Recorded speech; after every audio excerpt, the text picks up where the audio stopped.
এখানে আমি 200 গ্রাম পনির নিয়েছি। এবার পনিরটা নিজের পছন্দ মতো টুকরো করে কেটে নেব।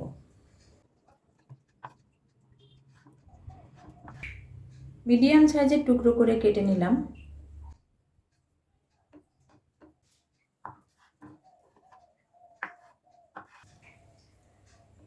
পনিরের টুকরোগুলো কেটে নিয়েছি, এবার সবজিটা কেটে নেব।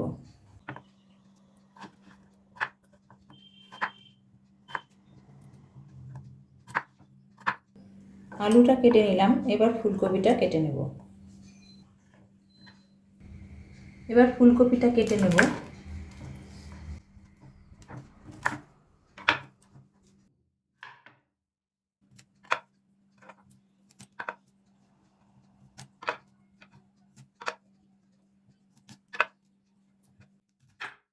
এই অংশটা ফেলে দেব।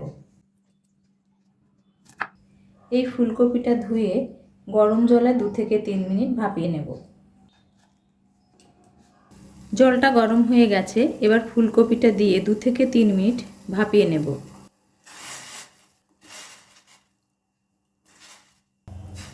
গ্যাসটাকে হাই ফ্লেমে রেখেই ভাপিয়ে নিচ্ছি। 2 মিনিটই ভাপিয়ে নিলাম। এবার ফুলকপিটা নামিয়ে জল ঝরিয়ে নেব। কড়াই গরম হয়ে গেছে, কড়াইতে প্রথমে 2 টেবিল চামচ সর্ষের তেল দিয়ে পনিরটা ভেজে নেব।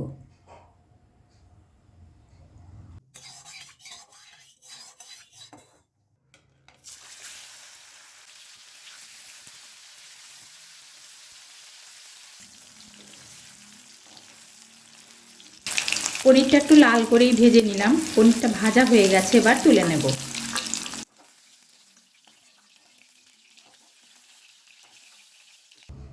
পনির ভাজা এই তেলের মধ্যে আলুটা দিয়ে ভেজে নেব। খুব সামান্য পরিমাণ হলুদ দিয়ে দিলাম।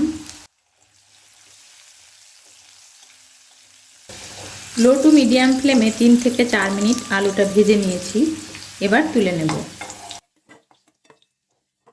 এবার এই তেলের মধ্যে ভেজে নেব ভাপিয়ে নেওয়া ফুলকপির টুকরোগুলো। ফুলকপির টুকরোগুলো 3 থেকে 4 মিনিট হালকা লাল করে ভেজে নেব। ফুলকপির টুকরোগুলো দেখুন লাল করে ভেজে নিয়েছি, এবার আলু ভাজার মধ্যে তুলে নেব।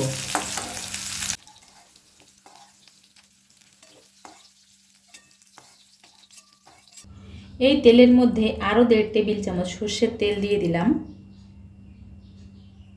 এবার এর মধ্যে 1 টুকরো দারচিনি, 1 টুকরো লবঙ্গ, একটা এলাচ ফোড়ন দিয়ে দিলাম। খুব সামান্য কয়েকটা জিরে ফোড়ন দিয়ে দিলাম। 1 টেবিল চামচ জিরের গুঁড়ো, 1 টেবিল চামচ ধনের গুঁড়ো অল্প পরিমাণ জলে গুলিয়ে নিয়েছি। এবার এটা তেলের মধ্যে দিয়ে দেব। আধা টেবিল চামচের একটু বেশি লাল লঙ্কার গুঁড়ো দিয়ে দেব। আধা টেবিল চামচ হলুদ দিয়ে দিলাম। গ্যাসটাকে মিডিয়াম ফ্লেমে 2 থেকে 3 মিনিট মশলাটা কষিয়ে নেব। মশলাটা কষিয়ে নিয়েছি, এবার ভেজে রাখা আলু ফুলকপিটা দিয়ে দেব।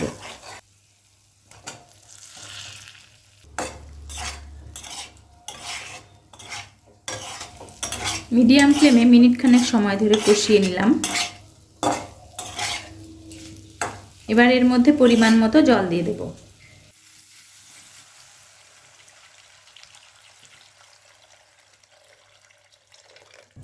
স্বাদ মতো লবণ দিয়ে দিলাম।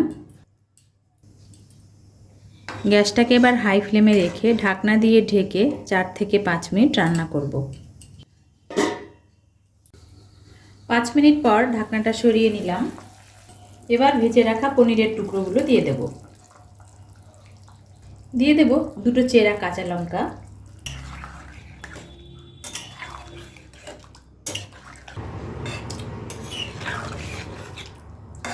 পাঁচ মিনিট রান্না করে নিয়েছি। আলু ফুলকপিটা মোটামুটি সেদ্ধই হয়ে গেছে। কিছুক্ষণ নাড়াচাড়া করে দিয়েছি। আবারও ঢাকনা দিয়ে ঢেকে এবার গ্যাসটাকে মিডিয়াম ফ্লেমে রেখে 3 থেকে 4 মিনিট রান্না করব। 5 মিনিট রান্না করে নিয়েছি, এবার ঢাকনাটা সরিয়ে নেব। সব শেষে নামিয়ে নেওয়ার আগে আধা টেবিল চামচ সানরাইজের শাহি গুঁড়ো গরম মশলা দিয়ে দিলাম। 10 থেকে 15 সেকেন্ড নেড়ে চেড়ে গুঁড়ো গরম মশলাটা ঝোলের সঙ্গে ভালো করে মিশিয়ে নিয়েছি। এবার নামিয়ে নেব।